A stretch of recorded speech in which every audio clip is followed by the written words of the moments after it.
여느 날과 다를 바 없는 아주 평범한 날이었습니다. 대학 진학을 앞두고 친구들과 수다를 떨며 뒷좌석으로 향하던 한 학생. 그런데 버스가 멈추는 순간 삶이 무너져 내렸습니다. 버스 앞으로 끼어든 차 한 대가 문제였던 건데요. 버스는 급정거를 했고 학생은 그 충격으로 인해 버스 앞까지 미끄러졌습니다. 너무 멀리 날아가셨는데. 요금통에 머리를 부딪혀 아이고. 의식을 잃은 학생. 아이고. 대학병원으로 긴급 이송됐고 6시간의 수술 끝에 사지마비 판정을 받았습니다. 사고가 일어난 현장을 찾아가 봤습니다. 목격자들은 아직도 그날의 기억을 잊지 못하고 있었는데요. 혹시 사고 지점 어딘지 아시나요, 사장님? 지금 여기 저기가 그냥 버스가 여기서 승객이 쳐가지고 이러고 이런 식으로 차선 진입을 하는 중일 거야. 그 차는 버스가 여기 정차되어 있고 이제 사람들이 이쪽으로 바로 내렸을 거야. 구급차 오고 아무래도.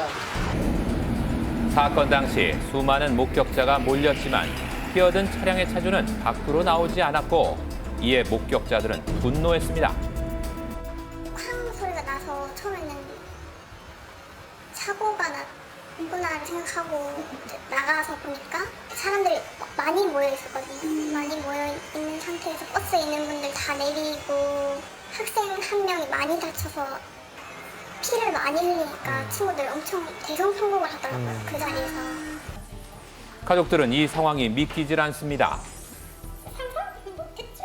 뭐 완전 마른 하늘에 진짜 날벼락 그런 표현이 진짜 딱 맞는 것 같아요. 피해 학생의 나이는 고작 19살. 응급실에 도착해 6시간에 걸친 대수술을 받았지만 결국 경추골절로 인한 사지마비 판정을 받고 한동안 깨어나지 못했습니다. 활발하고 긍정적인 동생이었어요. 고등학교 1학년 때는 반장하면서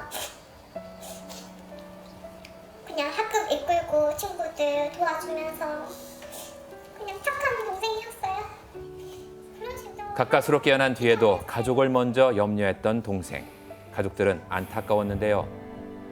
사고를 당한 학생은 수능을 막 끝내고 대학 생활을 꿈꿨지만 졸업장조차 직접 받지 못했습니다. 이 불행한 사건은 왜 일어난 것일까요? 사고를 다룬 조사관을 만나봤습니다.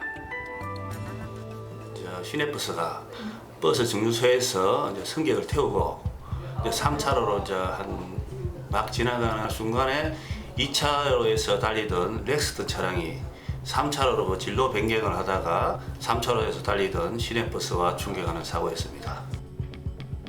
3차로를 주행하던 버스 앞으로 끼어든 차량. 갑작스러운 차선 변경에 급정거한 버스. 두 운전자는 서로에게 책임을 전가하고 있습니다. 3차로에서 오는 차량을 시내버스를 보지 못하고 진로 변경을 하였다고 주장하고 시내버스는 이제 진행 중에 갑자기 이제 렉스 차량에 끼어들면서 피하지 못하여 충격하기도 하였습니다. 그렇다면 이번 사고에 대해 버스 기사는 어떤 입장일까요? 그의 이야기를 들어봐야겠습니다. 거기서 뭐 일 안 해요. 나갔어요. 그만뒀어요. 언제 그만두셨어요? 좀 됐어요. 그 양반은 얼마 전에 뭐 개인적 사정으로 그만뒀고. 칼치기는 우리가 다 하는 거지. 큰 차라고 칼치기 하기 어렵잖아 사실. 작은 승차가 갖고 하는 게 당하는 게는 우리가 많고.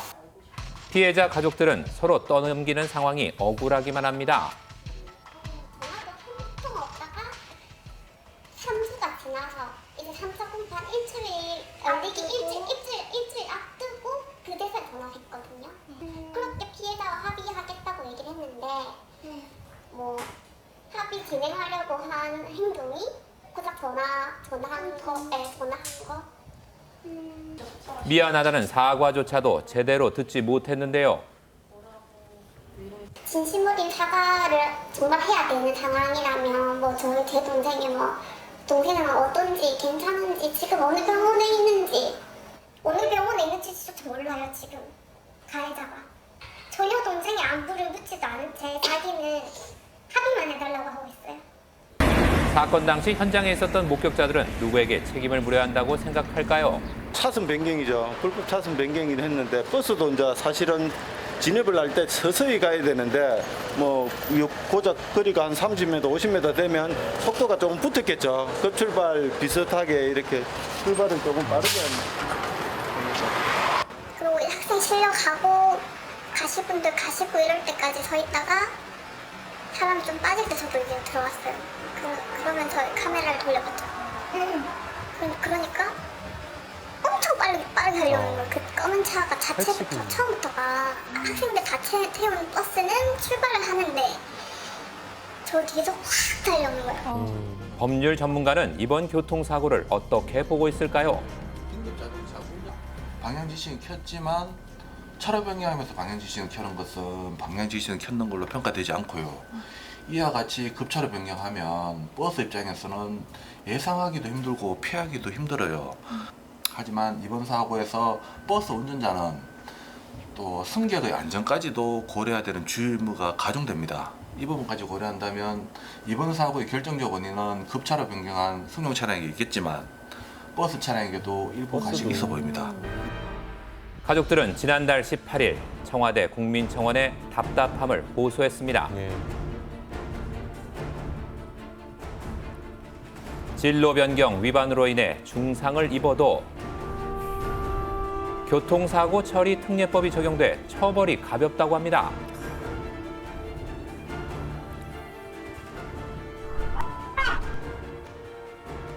심지어 시민들을 태운 버스조차도 거리낌 없이 끼어듭니다.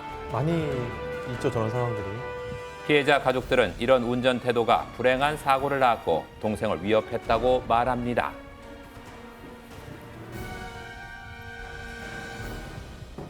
이번 계기로 그 안전운전에 대한 경각심을 다시 한 번 더 일깨워서 다시는 이런 억울한 피해자가 나오지 않길 바랍니다.